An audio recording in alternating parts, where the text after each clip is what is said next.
a lot of Deshaun Watson's struggles over the last 2 years have probably been tied, and we don't know this for certainty, but have probably been tied into the fact that he is rusty because he hasn't played a lot of football.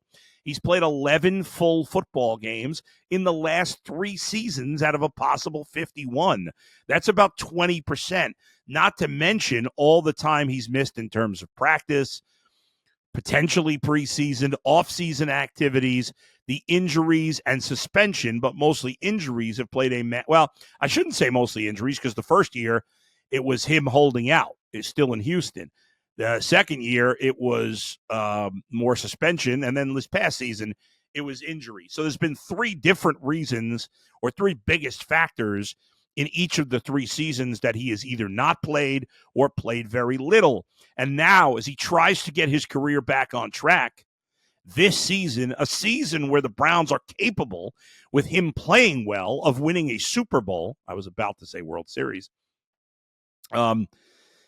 We once again ask the question, will he be rusty? Will he stay healthy? You never know to that one, and that's a fair question to ask of any quarterback that's had multiple injuries, including in this division in Cincinnati and Pittsburgh. Not really Pittsburgh, but Baltimore. Because Lamar Jackson, even though he was healthy last year, has had a number of injuries the last 3 seasons. Joe Burrow has ended 2 seasons on the injured list, or injured reserve. So it's a fair question to ask about those quarterbacks as well. The difference is that over the last 3 years, when Lamar Jackson and Joe Burrow have been healthy, they've played great football. When in those rare moments that Deshaun Watson has been healthy and on the field, he has not played great football. But we have seen him play great football before that. Is that still there? I think so. A lot of this goes to the rust, which we talked about because he hasn't played, but also the mental hurdles that he has to get over, that maybe he still hasn't, maybe he has. We're not inside his head. We don't know. And whenever you deal with adversity in life, whether you bring it on yourself or not, there's still mental hurdles that you have to get over. It's something that was ignored by all of us, certainly myself included. And that's something that he's looking square in the eye right now. Only he knows that. And it's not, nothing he could say is going to, he could talk himself into anything. We don't know down deep, has he gotten over the mental hurdles that he's having to deal with?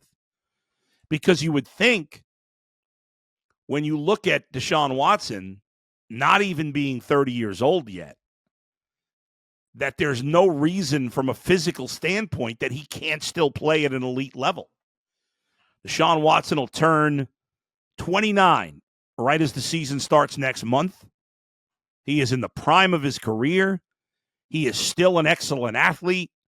There's no reason he shouldn't be playing at the high level, the highest of levels that we saw him play in Houston.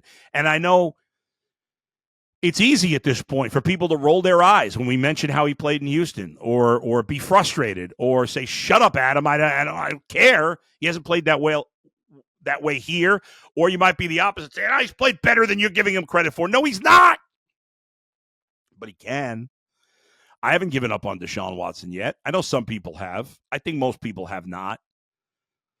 But he's got to find internally what made him that player he was. He's got the talent. He's got the skills. He's got the athleticism. But he's got to find the rest of it. The attitude, the mental energy that it takes to be a great quarterback in the NFL, the clearance of mind. Being a quarterback in the NFL is as hard as anything there is to do in sports. And so any distractions can take you away, and you look at the differences between the great quarterbacks and the good quarterbacks and the good quarterbacks and the average quarterbacks and the average quarterbacks and the backups is not a lot. It's reading that defense a half a second quicker, making that decision a half a second quicker.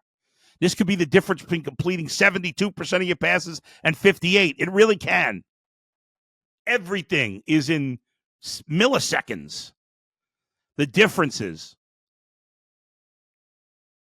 the ability to get out of the pocket, all these things. And Deshaun Watson has to be clear of mind. He has to be over his mental hurdles. At the very least, he's got to be able to I'm going to try to spit out this word without screwing it up. Compartmentalize during the games if he's going to get back to that guy. And that guy was confident. That guy was cocky in a good way. That guy was a superstar. That guy, when he last played for the Houston Texans, I personally thought was the second best quarterback in the league. I can't believe that guy's completely gone when he's still in his 20s. And if that guy comes back, we don't need to make excuses for him, folks. We don't need to say, well, it's just about getting wins. Of course it is. Same thing for every other team. But usually the team that has the best quarterback play gets the most wins, more often than not. You know, when you're honest with yourself, that the Browns can't win the Super Bowl unless Deshaun Watson plays like a Pro Bowler.